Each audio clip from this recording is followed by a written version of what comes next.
Bom dia, boa tarde, boa noite, meus caros internautas.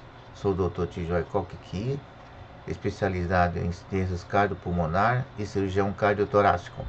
O nosso tema hoje é sobre embolia pulmonar, a sua definição, importância, prevalência, diagnóstico e tratamento, principalmente nessa época passada da pandemia, onde o Covid-19 é a principal causa da embolia pulmonar. A embolia pulmonar é uma condição grave e potencialmente fatal resultante da obstrução de uma artéria pulmonar por um êmbolo, ou seja, por um coágulo. A sua importância reside na alta mortalidade associada e na dificuldade de diagnóstico.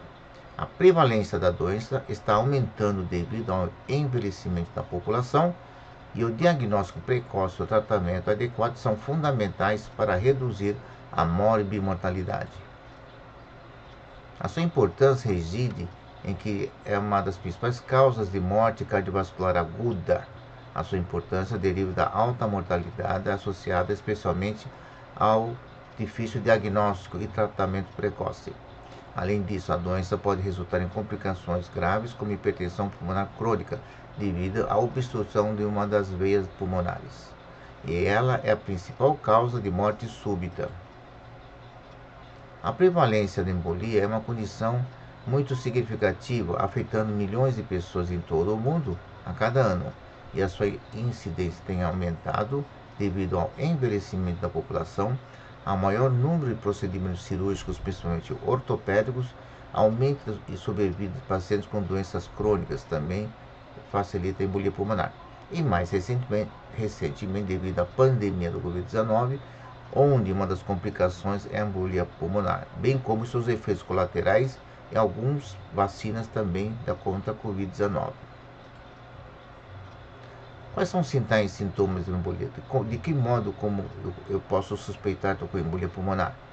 Bom, os sinais são os seguintes. Primeiro, a presença inicialmente de tosse seca, persistente, e posteriormente pode vir tosse com sangue, com raiz de sangue, chamada hemoptise.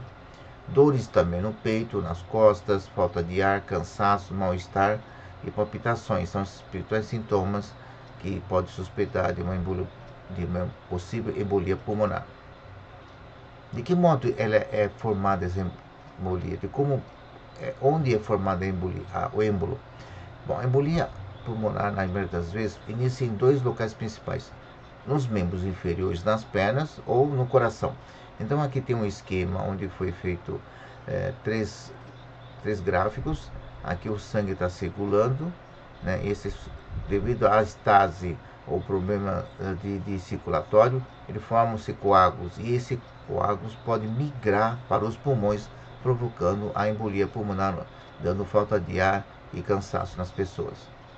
E outro modo de formação de embolia pulmonar é no coração, onde existe uma arritmia específica chamada fibrilação atrial, onde nos átrios, devido a essa arritmia, formam-se coágulos, e esses coágulos podem propagar para as veias pulmonares, provocando a chamada embolia pulmonar, ou seja, falta de oxigenação nos pulmões.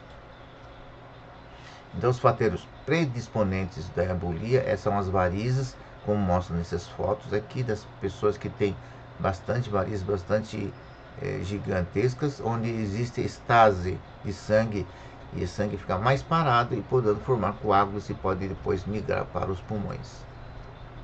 Outro fator predisponente são as chamadas erisipelas, onde existe uma inflamação crônica aguda dos membros inferiores, ou esse erisipela bolhosa, onde formam-se essas bolhas. Também essas pessoas têm predisposição a formar embolia pulmonar. Outro fator predisponente para a formação de embolia pulmonar é o sedentarismo e obesidade. Falta de circulatório, pessoas ficam sentadas só comendo e a circulação fica parada. Viagens longas de duração, como nas cadeiras bastante apertadas, pacientes com praticamente ficam imóveis, pode formar grandes embolia pulmonar. Nas grávidas, pós-operatório de cirurgia ortopédica e uso de anticoncepcionais. Aqui devo ressaltar principalmente as pessoas que fazem viagem longa, mais de 6 horas ou 8 horas, podem acometer desse problema.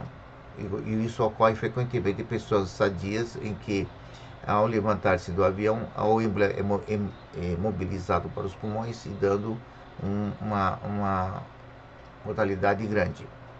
O diagnóstico laboratorial pode ser desafiador devido à diversidade de apresentações clínicas e à sobreposição de sintomas com outras condições. Podem confundir.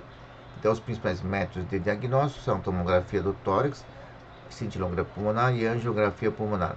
Além disso, os exames laboratórios como dímero D e outros são úteis para a estratificação de risco de uma embolia pulmonar. Então, o diagnóstico da imagem pode ser feito através da angiotomografia pulmonar, onde vai observar obstrução das artérias das veias pulmonares. E o tratamento da embolia visa estabilizar ou desobstruir esta obstrução, reduzindo dessa forma o risco de recorrência.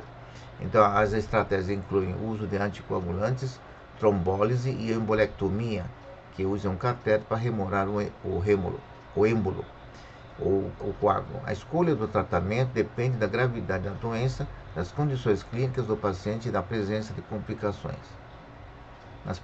Então, as principais complicações da embolia incluem insuficiência cardíaca aguda, hipertensão pulmonar crônica, infarto pulmonar e recorrência de eventos trombólicos. Portanto, o seu reconhecimento precoce e tratamento adequado são essenciais para prevenir ou minimizar essas complicações, que podem resultar em uma morbidade significativa.